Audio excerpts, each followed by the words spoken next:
இப்படி இல்லாமடா கொலை பண்ணுறீங்க அப்படின்னு தோணும் இந்த மர்டர் ஸ்டோரியை கேட்குறப்ப. அந்த மர்டர் ஏன் நடந்துச்சு, எதனால் நடந்துச்சு, எதுக்காக நடந்துச்சு, வாங்க வீடியோக்குள்ளே போய் பார்ப்போம்.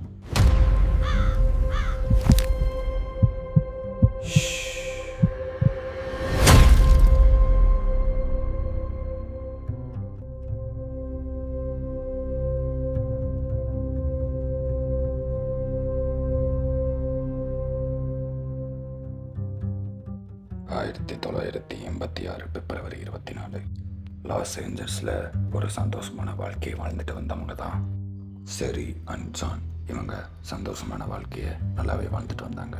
ஆனால் கொஞ்ச நாளுக்கு அப்புறம் ஜான் வெளியே போயிட்டு வீட்டுக்கு திரும்பி வரப்ப கதவு ஓப்பனில் இருந்துச்சு. உள்ளே போய் என்னாச்சு ஏதாச்சுன்னு பார்க்குறப்ப செரியோட ஃபோன் உடஞ்ச கிடந்துச்சு.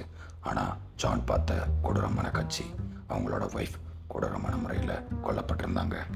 போலீஸ் க்ரைம் நடந்த ஸ்பாட்டுக்கு வராங்க. எவிடன்ஸ் எல்லாமே கலெக்ட் பண்ணுறாங்க. பிளட் எல்லாம் அங்கங்கே சதறி கிடக்குது. இது ரொம்ப பெரிய மர்டர் கேஸாக அப்போ பேசப்பட்டுச்சு. ஃபிங்கர் பிரிண்ட் எல்லாத்தையும் கலெக்ட் பண்ணுறாங்க. அந்த இடமே ஒரு சண்டை நடந்ததுக்கான இடமா இருந்துச்சு. ஃபர்ஸ்ட் அந்த வீட்டில் ஜுவல்ஸ் எல்லாம் காணாமல் போச்சு.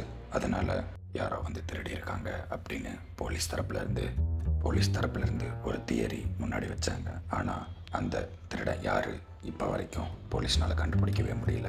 அப்போ இருக்கிற காலகட்டத்துக்கு 1986 ஃபிங்கர் பிரிண்ட் டிஎன்ஏ டெஸ்ட் வச்சு எதுவுமே கண்டுபிடிக்க முடியாது. ஆனால் இந்த கேஸ் 2000 மறுபடியும் ரீஓப்பன் பண்ணாங்க. அப்போ டிஎன்ஏ ஃபிங்கர் பிரிண்ட் இதெல்லாம் வச்சு யாருன்னு கொலையாளியை கண்டுபிடிச்சாங்க. ஆக்சுவலாக அந்த கொலையாளி யாருன்னு கண்டுபிடிச்சதுக்கப்புறம் போலீஸ்க்கே ரொம்ப பெரிய சாக்காக இருந்துச்சு. ஏன்னா அப்படிப்பட்ட ஆள் இந்த கொலையை பண்ணியிருக்காங்க. அந்த கொலையாளியை அரெஸ்ட் பண்ணுறதுக்கு வெளியே எங்கேயும் போகவே தேவையில்லை போலீஸ்க்கு. அவங்களோட ஹெட் ஆஃபீஸ்க்கே போனாலே போதும். ஆமாம், அந்த கொலையாளியை பண்ணது ஒரு போலீஸ் தான். அவங்க லேடி போலீஸ். அப்போ இருக்கிற காலகட்டத்துக்கு இந்த க்ரைம் ஊர் ஃபுல்லாக பேச ஆரம்பிச்சிச்சு. நியூஸ் பேப்பரில் இருந்துச்சு, ஏன் கொண்டாங்க, எதுக்கு கொண்டாங்க அப்படின்னு. கொலையாளினே ஸ்டெப்னி. இவங்க ஜான் படித்த அதே காலேஜில் தான் படித்தாங்க. ஜானும் ஸ்டெப்னியும் முன்னாடி லவ் பண்ணியிருக்காங்க. பட் ஏதோ ஒரு ரீசனுக்காண்டி 2 பேர்த்துக்கும் பிரேக்கப் ஆயிடுச்சு.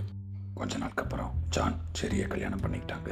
இதை ஸ்டெப்னினால் ஏற்றுக்க முடியல. அதனால் செரியை போய் கொலை பண்ணி அதை வீட்டில் நகையை தட்டுற மாதிரி செட்டப்லாம் பண்ணிவிட்டு அதுக்கப்புறம் அந்த இடத்துலேருந்து எஸ்கேப் ஆகிருக்காங்க. இதனால் போலீஸ் ரொம்பவே கன்ஃபியூஸ் ஆனாங்க. ஆனால் இந்த டிஎன்ஏ ஃபிங்கர் பிரிண்ட் இதெல்லாம் வந்ததுக்கப்புறம் கொலையாளியாக ஈஸியாக கண்டுபிடிச்சிட்டாங்க. இந்த க்ரைமை பற்றி நீங்கள் என்ன நினைக்கிறீங்க? ஸ்டெப்னி பண்ணது, அதாவது அந்த போலீஸ் உமன் பண்ணது சரியா தப்பா? உங்களோட கருத்தை மறக்காமல் கமெண்ட்டில் சொல்லிட்டு போங்க.